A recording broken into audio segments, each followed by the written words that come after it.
Chennai RK நகர் தொகுதியில் வீடு வீடாக சென்று மக்கள் மனங்களை தொட்டார் திமுக எம்எல்ஏ எபினேசர். ஆனால் ஒரு வீட்டருகே எழுந்த மோடியை துரத்துங்கள் எனும் சத்தம் சின்ன சின்ன சிரிப்புகளையும் ஏற்படுத்தியது. தமிழகத்தில் திமுக அரசின் செயல்பாடுகள் மக்களிடையே எவ்வளவு நேரடியாக பேசப்படுகின்றன என்பதற்கு ஓர் உதாரணம் ஆர்கே நகர் சட்டமன்ற தொகுதி 40வது வட்டத்தில் உறுப்பினர் சேர்க்கையை முன்னிட்டு எம்எல்ஏ ஜே எபினேசர் வீடு வீடாக சென்று அரசு திட்டங்களை நேரடியாக மக்களிடம் எடுத்துரைத்தார். கல்வி உதவித்தொகை, மருத்துவ காப்பீடு, பெண்கள் பாதுகாப்பு, முதியோர் நலத்திட்டங்கள், பல்வேறு நலத்திட்டங்களை எளிய முறையில் மக்களுக்கு விளக்கிய எபினேசர் மக்களிடமிருந்து நேரடி பாராட்டும் பெற்றார். அந்த நேரத்தில் ஒரு வீட்டு அருகே திடீரென ஓர் பெண் மோடியை துரத்துங்கள் என கூச்சலிட்டதை கேட்டவுடன் அங்கு இருந்தவர்கள் சிரிப்பை அடக்க முடியாமல் சிரித்தனர். எம்எல்ஏ எபினேசரும் சிரித்தபடி தனது இயல்பான பாணியில் பேசிக்கொண்டே அங்கிருந்து நகர்ந்தார். இந்த வீடியோ சமூக வலைதளங்களில் வைரல் ஆகி வருகிறது.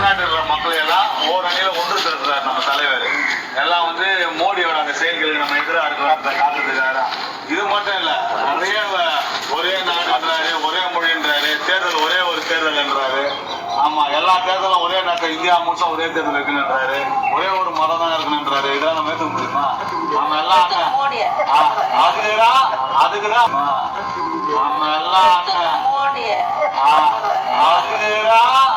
அதுக்குதான் நம்ம எல்லாம்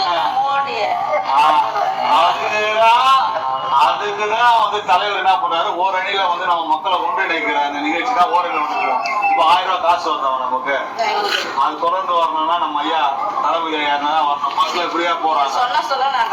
இல்ல அதுக்கு